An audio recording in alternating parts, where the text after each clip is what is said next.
والصلاة والسلام على رسوله الكريم وعلى آله وصحبه أجمعين। আজকের এই দার্সে আমরা আলোচনা করব মুসলিমদের বিরুদ্ধে ঠাট্টা ব্যঙ্গ বিদ্রুপ ইত্যাদি নিয়ে। মুসলিমদের বিরুদ্ধে মুসলিমদেরকে নিয়ে ব্যঙ্গ করা অথবা ধর্মভীরু মানুষদের প্রতি ব্যঙ্গ বিদ্রুপ করা বৈধ না অবৈধ, আর অবৈধ হলে কিরকম অবৈধ? আমরা জানি আমাদের দেশে বিভিন্ন শ্রেণীর মানুষ মুসলিমদেরকে নিয়ে ব্যঙ্গ বিদ্রুপ করে। অমুসলিমরা তো করে, অমুসলিমরা মুসলিমদেরকে নিয়ে ব্যঙ্গ বিদ্রুপ করে, মুসলিমরাও অমুসলিমদেরকে নিয়ে ব্যঙ্গ বিদ্রুপ করে। বিশেষ করে হুজুরদেরকে নিয়ে মোল্লাজি, মোল্লা, কাঠমোল্লা, তারপর দাড়ি নিয়ে দেড়েল, তারপর লম্বা পাঞ্জাবি নিয়ে বলে দেখ এরাই কাপড়ের দাম বাড়িয়ে দিল। তারপর গাঁটের উপরে কাপড় তুললে তাতে তারা ব্যঙ্গ করে। আমার এই মাকতব দাওয়াতেই এক লোক এসে বলছে, এই তোমরা দাড়ি লম্বা করো আর কাপড় উপরে তোলো, তোমাদের এই ব্যবহার। অথচ তার বিরুদ্ধে, তার মনের বিরুদ্ধে কিছু হলেই তখন মুসলমানদেরকে নিয়ে তারা ব্যঙ্গ বিদ্রুপ করে। এক জায়গায় ব্যাংকে গেলাম, সেখানে আমার দাড়ি দেখে সে বলছে তুমি তালেবান। যেমন আমাদের দেশে দাড়ি দেখলেই বলে লাদেন চাচা, লাদেন চাচা, এই ধরনের বিভিন্ন রকম। বোরকা দেখলে বলে দেখ হাতি যাচ্ছে, কেউ বলে ভূত। বোরকা, কালো বোরকা দেখে মহিলারা ঠাট্টা করে এবং পুরুষরাও ঠাট্টা করে। আমাদের দেশে দাড়ি দেখলে চাচাও বলা হয়। একজন বলছে, অবশ্য সে অমুসলিম, বলছে চাচা। আমি কেন রে, আমি তো চাচা হলাম কোত্থেকে? বলছে দাড়িওয়ালা লোকদেরকে চাচা বলে। তো রবি ঠাকুর তো চাচা ছিল নাকি? রবি ঠাকুর তোর চাচা ছিল? বলছে না, তখন মাথা চুলাতে লেগেছে। মুসলমানদের দাড়ি থাকলে চাচা বলা হয়। ব্যঙ্গ বিদ্রুপের তীর চারিদিক থেকে আমার দেশে আসতে পারে, কারণ আমার দেশের বেশিরভাগ মানুষ হচ্ছে কাফের। কিন্তু যে দেশের বেশিরভাগ মানুষ মুসলিম, সে দেশে যদি ব্যঙ্গ বিদ্রুপ শুনতে হয় তাহলে তার থেকে বড় দুঃখ রাখার কিছুই জায়গা হয় না। মুসলিম দেশেও এই শ্রেণীর ব্যঙ্গ বিদ্রুপ শুনতে হয়। এখানে এক ব্যাংকে এক ভাই গেছে দাড়ি নিয়ে, তো ব্যাংকের অফিসার বলছে দাড়িটা চেষে দাও, আমি তোমাকে 5 রিয়াল দেবো। তো অবশ্য সে জবাব দিয়েছে, বলছে তুমি, তোমার দাড়ি নেই, তুমি দাড়িটা রাখো, আমি তোমাকে 10 রিয়াল দেবো। সুন্দর জবাব দিয়ে বেরিয়ে এসেছে। সুতরাং চারিদিক থেকে আমাদের ব্যঙ্গ বিদ্রুপ ঠাট্টা, মুসলমানরা মুসলমানদের জন্য ব্যঙ্গ বিদ্রুপ করে। যদি কোনো মহিলা বাড়ির ভিতরে পর্দা করে, কোনো মানুষকে দেখে লুকালুকি করে, তো বাড়ির অন্য মহিলারা হাসাহাসি করে, কারণ তারা পর্দা করে না। আর যে পর্দা করে তাকে নিয়ে এরা ব্যঙ্গ বিদ্রুপ ঠাট্টা করে। এই শ্রেণীর বহু জায়গাতেই আপনি দেখবেন নামাজ পড়ছেন, আপনার বাড়িতে কেউ নামাজ পড়ে না, আপনি নামাজি, বরফের নামাজির বেটা নামাজি রে, ঠাট্টা শুরু করে দেয়। নসিহত করতে যান, তখন বলে হ্যাঁ হ্যাঁ খুব বড় হুজুর হয়ে গেছিস, সৌদি আরব গিয়ে হুজুর হয়ে চলে এসেছিস, ইত্যাদি বিভিন্ন রকমের ব্যঙ্গ বিদ্রুপ মুসলমানদেরকে, ধার্মিকদেরকে শুনতে হয়। এর হুকুম কি, এর বিধান কি? মহান আল্লাহ বলেছেন, ওয়ালা ইন সাআলতাহুম লা ইয়াকুলুন্না ইন্নামা কুন্না নাখুদু ওয়া নালআব কুল আবিল্লাহি ওয়া আয়াতিহি ওয়া রাসূলিহি কুনতুম তাস্তাহজিউন। ওদেরকে যদি জিজ্ঞাসা করা হয় তাহলে ওরা বলবে যে আমরা খেলার ছলে, আলাপ আলোচনা ও খেলার ছলে বলেছি। ভাই তুমি রাগলে কেন? রাগলে তখন এই প্রশ্নটা হয়, তুমি রাগলে কেন? আমরা তো ঠাট্টা করে বললাম।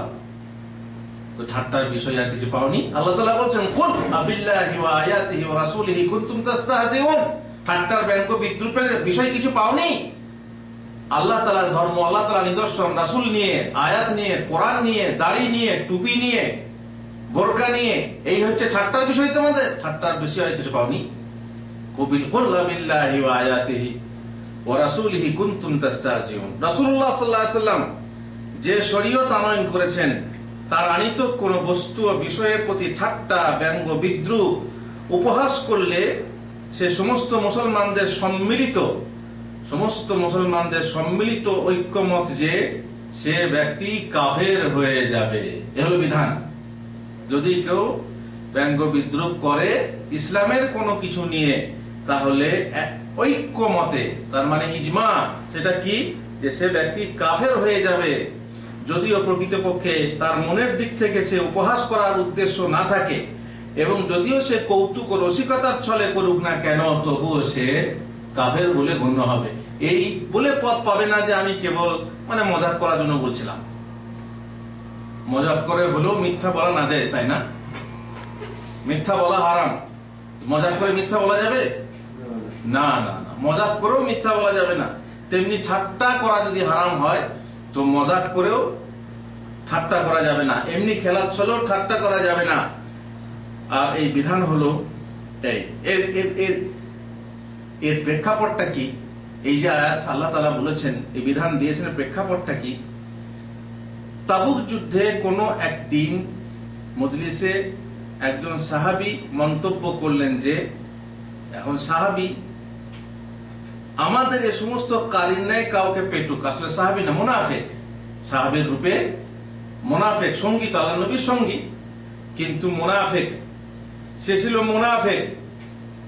সাহাবীদেরকে নিয়ে, আল্লাহ রসুলকে নিয়ে তারা ঠাট্টা ব্যঙ্গ শুরু করলো যে আমাদের এই কারীদের ন্যায় কাউকে বেশি পেটুক, মিথ্যাবাদী এবং যুদ্ধে ভীরু দেখিনি। যেমন আমাদের দেশে হুজুরদের নামে বদনাম আছে না, এরা বেশি খায়। অবশ্য আছে কিছু হুজুর আছে যারা উদর পরায়ণ, খেতে খুব ভালোবাসে, কিন্তু সবাই তো না। 10-5 জন লোককে ঘিরে যদি গোটা গ্রামকে বদনাম করা হয়, 10-500 লোককে যদি গোটা দেশকে বদনাম করা হয়, এটা অন্যায় না? কিন্তু মানুষ করে। এরা সাহাবাদেরকে নিয়ে ঠাট্টা ব্যঙ্গ বিদ্রুপ শুরু করলো যে এদের মতো পেটুক, এদের মতো মিথ্যাবাদী, আর এদের মতো ভীরু, যুদ্ধের সময় ভীরু কাউকে দেখিনি। মজলিসে এক ব্যক্তি বলে উঠলেন, তুমি শুধু মিথ্যাবাদী নও, বরং একজন মুনাফিক। তুমি এরকম কথা কেন বললে? তোমার এই উক্তির কথা আমি অবশ্যই রাসূলুল্লাহ সাল্লাল্লাহু আলাইহি ওয়াসাল্লামের কানে পৌঁছে দেব। এরপর রাসূলুল্লাহ সাল্লাল্লাহু আলাইহি ওয়াসাল্লামের কাছে সংবাদটি পৌঁছে দেওয়ার আগে সাহাবী গিয়ে দেখছেন যে আল্লাহ রাসূল সাল্লাল্লাহু আলাইহি ওয়াসাল্লামের কাছে আকাশবাণী হয়ে গেছে, আকাশবাণী হয়ে গেছে, আয়াত অবতীর্ণ হয়ে গেছে। তখন তিনি আয়াত পাঠ করলেন যে ইয়াহযারুল মুনাফিকুনা আন তুনাজ্জালা আলাইহিম সূরাতুন তুনাব্বিউহুম বিমা ফি কুলুবিহিম কুল ইস্তাহজিউ ইন্নাল্লাহা মুখরিজুম মা তাহযারুন ওয়ালা ইন সাআলতাহুম লা ইয়াকুলুন্না ইন্নামা কুন্না নাখুযু ওয়া নালআব। এরা বলে আমরা কেবল খেলার ছলে, ব্যঙ্গের ছলে বা এইরকম আলাপ আলোচনার ছলে বলা বলি করেছি, কিন্তু আল্লাহ তাআলা বলছেন যে কাদ কাফারতুম বা'দা ঈমানিকুম, তোমরা ঈমান আনার পর কি হয়েছে? কাফের হয়ে গেছো। পরিষ্কার হুকুম, তোমরা কাফের হয়ে গেছো।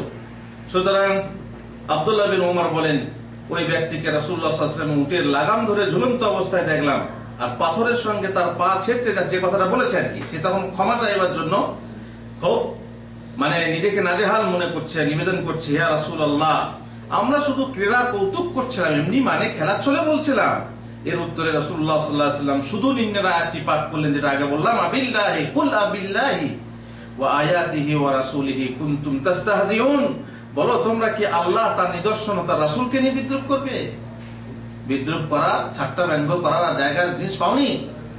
সুতরাং বোঝা গেল কি, নবী করিম সাল্লাল্লাহু আলাইহি ওয়াসাল্লামের শরীয়ত হিসাবে যা কিছু আনয়ন করেছেন, তার কোন হুকুম ও আহকামের প্রতি যে ব্যক্তি ঠাট্টা ও ব্যঙ্গ বিদ্রুপ করবে, সে ব্যক্তি কাফের হয়ে যাবে। লা তা'তাযিরু কাদ কাফারতুম বা'দা ঈমানিকুম, তোমরা ওযর দিও না, মিথ্যা ওযর, কারণ তোমরা ঈমানের পর কাফের হয়ে গেছো। যেমন ইসলামী শিক্ষা, ব্যক্তিত্বের প্রতি উপহাস, ব্যঙ্গ করা, আল্লাহর কোন বিষয়ে পুরস্কার, আল্লাহ তাআলার কোন পুরস্কার শাস্তির ব্যাপারে উপহাস করা। দেখবেন কোন কথা আপনি শুনছেন, হঠাৎ করে সে ঠাট্টা করে দেয়। জাহান্নামীদের কোন জাহান্নামীর একটা দাঁত হবে উহুদ পাহাড় সমান। এই কথা শুনে অনেকের হাসি আসবে। একটা মানুষ, তার দাঁত আবার উহুদ পাহাড় সমান। মানুষটা কত বড়, মানুষটা কত বড় তুমি আন্দাজ করে নাও। আল্লাহর কি জায়গার অভাব আছে নাকি? সামান্য প্লেটের মতো, থালার মতো একটা জিনিসকে দেখছো দূরে, তার তাপ সহ্য করতে পারছো না পিঠে। সেই থালার মতো জিনিসটা তোমরাই বলছো যে এই পৃথিবী থেকে 13 লক্ষ গুণ বেশি বড়। আল্লাহর কি জায়গার অভাব আছে? না আগুনের অভাব আছে? না মোটা করার তাকে কোনো অসুবিধা আছে যে মোটা করতে? কি জিনিস দিয়ে মোটা করবে? কোন অসম্ভব কিছু নেই। কিন্তু যারা অবিশ্বাসী তারা এ নিয়ে ব্যঙ্গ করে। তারা ভাবে কি এটা একটা গল্প, এটা একটা গল্প। বলে 12 হাত কাপড়ে 13 হাত বিচি। একজন গল্প করে বলছে যে কি বলবো, আমার নানার পুকুরে না বিশাল বড় পুকুর আছে। সেই পুকুরে প্রায় 12 হাত লম্বা মাছ হয়। 12 হাত লম্বা মাছ হয়। হ্যাঁ, তো কি বলে, প্রথমে মাছ হলে না, প্রথমে ওই একজন কামার, মানে কামাতার সব লোহার যন্ত্রপাতি তৈরি হয়, কারখানা আছে। সে বলছে আমাদের ওখানে এত বড় বড় দেগ আছে, এত বড় বড় পাত্র আছে, তাওয়া আছে, যে প্রায় 12 হাত 13 হাত করে লম্বা। তখন এ গল্পটা যে শুনছে সে বলছে আমার নানাদের একটা পুকুর আছে, সেই পুকুরে এত বড় বড় মাছ হয়, এক একটা মাছ 10 হাত 11 হাত করে লম্বা। আচ্ছা, ওর কথাটা যখন এই শুনলো, অবিশ্বাস করলো, তখন এর কথাটাও ও অবিশ্বাস করছে। হ্যাঁ, 12 হাত 13 হাত করে মাছ হয়, তো সে মাছ যদি হয় তো সে মাছগুলো, হ্যাঁ, আবার আমার মামারা গোটা গোটা ভাজে। আমার মামারা সেই মাছ ধরে আস্ত আস্ত গোটা গোটা ভাজে। তো বলছে তাই আবার হয়, ভাজে কোথা? ওরা অত বড় খোলা কেন? তোর নানাদের যে কারখানা আছে সেখান থেকে নিয়ে এসে ভাজে। বুঝতে পারলেন ব্যাপারটা? মানে এক অপরকে এভাবে, একে কি দেওয়া বলে? ধাপ্পা দেওয়া, ঢপবাজি করে এরা, এক অপরকে নিয়ে ব্যঙ্গ করে। এই শ্রেণীর ব্যঙ্গ মুসলমানদেরকে নিয়ে। এরা মনে করে কি যে জাহান্নামের ব্যাপারে যে সমস্ত বয়ানগুলো আছে ঢপবাজি দিয়ে হাসে, মিষ্টি হাসি হাসে, কিন্তু জানে না যে আল্লাহ তাআলার কুদরত, আল্লাহ তাআলা যে বিশালতা এবং আল্লাহ তাআলার যে শক্তিশালিতা বা ক্ষমতা, সে বিষয়ে তারা সন্দেহ পোষণ করে। অথচ আল্লাহর কাছে এইরকম কোন বিষয় নেই যেটা হাদিস কোরআনে বলা হয়েছে, অথচ সেটা অসম্ভব, হতেই পারে না। সৎ কাজের, ভালো কাজের আদেশ দেয় এবং মন্দ কাজের থেকে বিরত রাখার চেষ্টা করে। তাদেরকে নিয়েও অনেকে ঠাট্টা ব্যঙ্গ বিদ্রুপ করে। ফরজ বা নফল নামাজ নিয়ে, অথবা নামাজ পড়ার জন্য নামাজের প্রতি, কিংবা দাড়ি, যারা লম্বা দাড়ি রাখে তাদেরকে দেড়েল ইত্যাদি বলে, যারা হালাল খেতে চায় তাদেরকে নিয়েও অনেকে ঠাট্টা ব্যঙ্গ বিদ্রুপ করা হয়। আপনি যদি অনেক সময় দেখবেন আপনি হালাল খেতে চাচ্ছেন, তখন আপনার বাড়ির লোক বলবে খুব বড় মোতাওয়া হয়ে গেছে। হ্যাঁ, এখানে তো মোতাওয়া বলে, আমাদের দেশে কি বলে? বড় পরেশগার হয়ে গেছিস, বড় সুফি হয়ে গেছিস।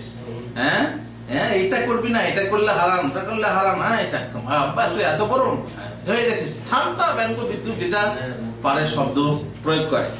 প্রতিটি মুসলমানের প্রতি অপরিহার্য কর্তব্য হলো তার দ্বীন ইসলাম নিয়ে ব্যঙ্গ বিদ্রুপ করা থেকে দূরে থাকবে, যেহেতু আর দূরে তো থাকবেই। আর যারা ব্যঙ্গ বিদ্রুপ করে তাদের প্রতিরোধ করবে। তাদের প্রতিরোধ কিভাবে করবে? যদি ছোট হয় তার গালে থাপ্পড় মেরে।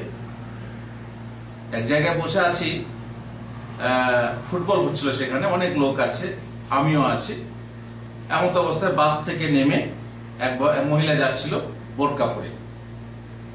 তখন এক ভদ্রলোক তার ছেলেকে তুলে এইভাবে দেখাচ্ছে, ওই দেখ ভূত চললো, ভূত ভূত। আমি আছি, খেয়াল করেনি। মাশাআল্লাহ মাশাআল্লাহ, তুমি মুসলমান না? একজন বোরকা পরে যাচ্ছে, তুমি তোমার বউকে পড়াতে পারো না, একজন পড়িয়ে নিয়ে যাচ্ছে, তাকে তুমি ভূত বলে ঠাট্টা করছো। ওই যে তবে আবার কি, এখনই তো বাস থেকে নামলো, বাসে তো অনেক লোকের গায়ে গা লেগেছে। লোকের গায়ে গা লেগেছে সেটা আলাদা কথা, সেটা তো বাঁচতে পারবে না, পার্সোনাল ট্যাক্সি নিয়ে যেতে আসতে পারছে না। কিন্তু যতটা পারে ততটা তো করতে হবে। ফাত্তাকুল্লাহ মাস্তাতাতুম। ও পেরেছে বোরকা পরাতে, বোরকা পরিয়েছে, চেহারাটা নিজের দেহটা কাউকে দেখায়নি, কিন্তু গায়ে গা লাগা থেকে হয়তো বাঁচতে পারেনি বাসের ভিতরে। তো বাসের ভিতরে গায়ে গা লাগা থেকে বাঁচতে পারবে না বলে, বাঁচাতে পারবে না বলে কি বোরকাটা খুলে দিতে হবে? এই বেউকুফরা মনে করে কি ইসলামকে মানতে হলে পরিপূর্ণ মানতে হবে, না হয় মানা যাবে না। এরা হচ্ছে এই শ্রেণীর লোক, পথে চলতে চলতে যদি পায়ে পায়খানা লেগে যায় গোটা গায়ে মেখে নাও। ডাক্তারকে গিয়ে যদি এমন কোন মহিলা এমন অঙ্গ দেখায় যে অঙ্গ স্বামী ছাড়া কারো দেখা যায় নয়, ডাক্তারকে গিয়ে যদি দেখানো হয় সেই জায়গাটা, অতএব গোটা গাটাই দেখিয়ে দাও, দেখলো তো সবাই দেখুক। এরকম কোন বুদ্ধিমান হতে পারে তো? এরা হচ্ছে বোকা, বোকামি। যতটা পারো ততটা করো, এই মনের চেষ্টা দেখবেন আল্লাহ তাআলা। সুতরাং ব্যঙ্গ বিদ্রুপ যখন দেখবেন কেউ করছে আপনার সামনে, পারলে পরে তার গালে থাপ্পড় মেরে চুপ করান, না জবাব দেন। যদি পারেন উচিত জবাব দেন, উচিত জবাব দিয়ে তার মুখটাকে বন্ধ করে দেন। ঠাট্টা করলি, ব্যঙ্গ করলি, তার জবাব হচ্ছে এই, যদি পারেন তাহলে। আর না হলে অবশ্য মারামারি, বড় ফিতনা সৃষ্টি করার কোনো প্রয়োজন নেই। এবার যদিও নিকটাত্মীয় হয়, কেউ হয়, তাকে আপনি বোঝান, তার সঙ্গে উঠা বসা। অবশ্য যদি কেউ ব্যঙ্গ করতেই থাকে, একটানা সে ব্যঙ্গ করতেই থাকে, বিদ্রুপ করতেই থাকে, যে মজলিসে ব্যঙ্গ বিদ্রুপ হয় সেই মজলিসে বসা যাবে? বসা যাবে না। যে মজলিসে কোরআন নিয়ে বিদ্রুপ হচ্ছে, যে মজলিসে হাদিস নিয়ে বিদ্রুপ করা হয়, যে মজলিসে মুসলমান নিয়ে বিদ্রুপ করা হয়, মুসলিম নারীদেরকে নিয়ে, ধার্মিক নারীদেরকে নিয়ে, পুরুষদেরকে নিয়ে, দাড়ি নিয়ে ঠাট্টা ব্যঙ্গ বিদ্রুপ করা হয়, সে মজলিসে বসা যাবে না। যেহেতু আল্লাহ তাআলা বলেছেন ওয়াকাদ নাযালা আলাইকুম ফিল কিতাব আন ইযা সামি'তুম আয়াতিল্লাহি ইউকফারু বিহা ওয়া ইস্তাহজাউ বিহা ফালা তাকউদু মা'হুম হাত্তা ইয়াখুদু ফি হাদিসিন গায়রিহি ইন্নাকুম ইযাম মিছলুহুম ইন্নাল্লাহা জামিউল মুনাফিকিনা ওয়াল কাফিরিনা ফি জাহান্নামা জামিআ। কিতাবে তোমাদের প্রতি অবতীর্ণ করা হয়েছে যে, আল্লাহ তাআলা অবতীর্ণ করেছেন যে, যখন তোমরা শুনতে পাবে আল্লাহর আয়াত প্রত্যাখ্যাত হচ্ছে এবং আল্লাহর আয়াত নিয়ে ঠাট্টা ব্যঙ্গ বিদ্রুপ করা হচ্ছে, তখন যে পর্যন্ত তারা অন্য প্রসঙ্গে লিপ্ত না হবে তোমরা তাদের সঙ্গে বসবে না, তাদের সঙ্গে বসবে না, অন্যথায় তোমরাও ওদের মতো হবে। তুমি ঠাট্টা করো না ঠিকই, কিন্তু ঠাট্টায় অংশগ্রহণ করা হবে কিভাবে? তাদের ঠাট্টা শুনছো চুপ করে, প্রতিবাদ করার ক্ষমতা তো নেই। ঠাট্টা ব্যঙ্গ যখন শুনছো তখন তোমারও ঠাট্টা ব্যঙ্গ বিদ্রুপে অংশগ্রহণ করা হবে, তাদের সঙ্গে বসবে না। নিশ্চয়ই আল্লাহ তাআলা মুনাফিক এবং কাফের সকলকেই জাহান্নামে একত্রিত করবেন। এরা জাহান্নামে আল্লাহ তাআলা এদেরকে একত্রিত করবেন, যেহেতু এদের শাস্তি হলো কি? জাহান্নাম। আপনারা এতক্ষণ বুঝতে পারলেন যে আল্লাহর আয়াত ইত্যাদি নিয়ে বা আল্লাহর যে কোনো দিন বা রাসূল বা যে কোনো বিষয় নিয়ে ঠাট্টা ব্যঙ্গ বিদ্রুপ করা হলো কুফরি। এই বিষয়ে শেখ সালেহ ইবনে উসাইমিন রাহিমাহুল্লাহ সৌদি আরবের ফতোয়া শুনুন। তাকে প্রশ্ন করা হয়েছিল আল্লাহ তার রাসূলের আজ্ঞাবহ ধার্মিকদের প্রতি বিদ্রুপ হানা কি? উত্তরে তিনি বলেছেন, আল্লাহ ও রাসূলের আজ্ঞাবহ ধর্মভীরু, যারা মুসলমান ভালোভাবে চলতে চায়, দাড়ি রাখে, বোরকা পরায়, গাঁটের উপরে কাপড় পরে, ভালো ইসলামী লেবাস পরে ইত্যাদি, তাদেরকে আল্লাহর অনুগত হওয়ার কারণে বা ধর্মের অনুগত হওয়ার কারণে বিদ্রুপ করা হারাম। অন্য কারণে যদি বিদ্রুপ করার সমস্যা নেই, সে হয়তো কোনো খারাপ কাজ করেছে কিংবা তার কোনো ব্যক্তিগত ব্যাপার, আলাদা ব্যাপার, কিন্তু ধর্ম মানার ফলে দাড়ি রেখেছে বলে বিদ্রুপ করলো, বোরকা পরায় বলে বিদ্রুপ করলো, বা সুদ খায় না বলে বিদ্রুপ করলো, নামাজ পড়ে বলে বিদ্রুপ করলো ইত্যাদি ধর্মীয় কারণে যদি ঠাট্টা ব্যঙ্গ বিদ্রুপ হয় তাহলে তা হলো হারাম এবং মানুষের জন্য বড় বিপজ্জনক আচরণ। কারণ এই কথার আশঙ্কা থাকে যে ধর্মবিরোধীদেরকে তার ওই অবজ্ঞা তাদের আল্লাহর দ্বীনের উপর সুপ্রতিষ্ঠিত থাকাকে অবজ্ঞা করার ফল হতে পারে। তখন তাদেরকে ঠাট্টা ব্যঙ্গ করার অর্থই হবে যে তাদের সেই পথ ও তরিকাকে ঠাট্টা ব্যঙ্গ করা যার উপর তারা প্রতিষ্ঠিত। তার মানে তাদেরকে ঠাট্টা করা মানে কাকে ঠাট্টা করা? ইসলামকে ঠাট্টা করা সরাসরি, এবং আল্লাহকে ঠাট্টা করা, যাতে তারা ওই লোকেদের অনুরূপ হবে যাদের সম্পর্কে আল্লাহ তাআলা বলছেন ওয়ালা ইন সাআলতাহুম লা ইয়াকুলুন্না আলা ইয়াকুলুন্না ইন্নামা কুননা নাখুযু ওয়া নালআব। ওই যে ওই আয়াত এখন আগে যেটা পড়লাম, তুমি ওদেরকে প্রশ্ন করলে ওরা নিশ্চয়ই বলবে আমরা তো আলাপ আলোচনা ও কিরাত কৌতুক করে বলছিলাম, বলো তোমরা কি আল্লাহ তার নিদর্শন রাসূলকে নিয়ে ব্যঙ্গ বিদ্রুপ করেছিলে? দোষ খালানোর চেষ্টা করো না। লা তা'তাজিরু ক্বাদ কাফারতুম বা'দা ঈমানিকুম ইন না'ফু আন তা'iফাতিন মিনকুম নু'আযযিব তা'iফাতান বিআন্নাহুম কানু মুজরিমিন। তোমরা দোষ খালানোর চেষ্টা করো না, তোমরা তোমাদের ঈমান আনার পর কি হয়েছো? কাফের হয়ে গেছো। উক্ত আয়াতটি মুনাফিকদের একটি গোষ্ঠীকে লক্ষ্য করে অবতীর্ণ হয়েছিল, যারা রাসূলুল্লাহ সাল্লাল্লাহু আলাইহি ওয়াসাল্লাম এবং তার সাহাবীদেরকে উদ্দেশ্য করে বলেছিল, আমরা আমাদের ওই কারি দলের মতো আর কাউকে অধিক পেটুক, মিথ্যুক এবং রণভীরু দেখিনি। তখন আল্লাহ তাআলা তাদের জবাবে এই আয়াত কয়েকটি অবতীর্ণ করেছিলেন। সুতরাং তাদেরকে সাবধান হওয়া উচিত, যারা হকপন্থীদেরকে নিয়ে তারা ধর্মভীরু বলে ব্যঙ্গ বিদ্রুপ করে থাকে। যেহেতু আল্লাহ তাআলা বলেন, ইন্নাল্লাযীনা আজরামু কানু মিনাল্লাযীনা আমানু ইয়াদহাকুন।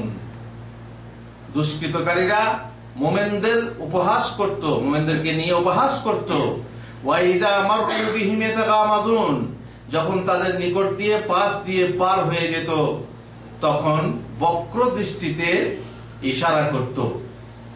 ওয়া ইযান ক্বালাবু ইলা আহলিহিম ক্বালাবু ফাকিহিন, ওরা যখন ওদের আপনজনের নিকট ফিরে আসতো তখন উৎফুল্ল হয়ে ফিরত, এবং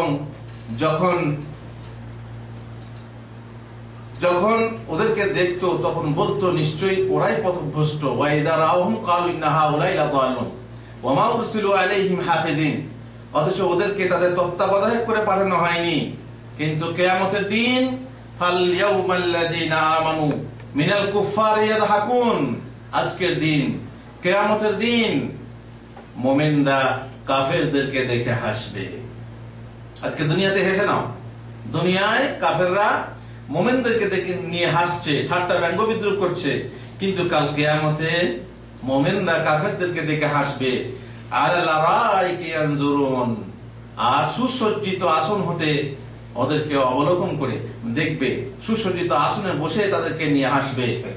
হাল সুবিবাল কুফফারু মা কানু ইয়াফআলুন, কাফেররা তাদের কৃতকার্যের প্রতিফল পেলে তো? দুনিয়াতে দেখে হাঁটাতে দেখো, যেমন কর্ম তেমনি ফল। কামা তাদিনু তুদান, যেভাবে তুমি পাপ করেছো সেই রকমই শাস্তি দেওয়া হয়েছে। ঠাট্টা করেছিলে, তোমাদেরকে নিয়ে ঠাট্টা করা হচ্ছে। আজ মুমিনরা তোমাদেরকে নিয়ে ঠাট্টা করবে, দুনিয়াতে তোমরা ওদেরকে নিয়ে ঠাট্টা করেছিলে, আজ তারা তোমাদেরকে নিয়ে হাসাহাসি করবে।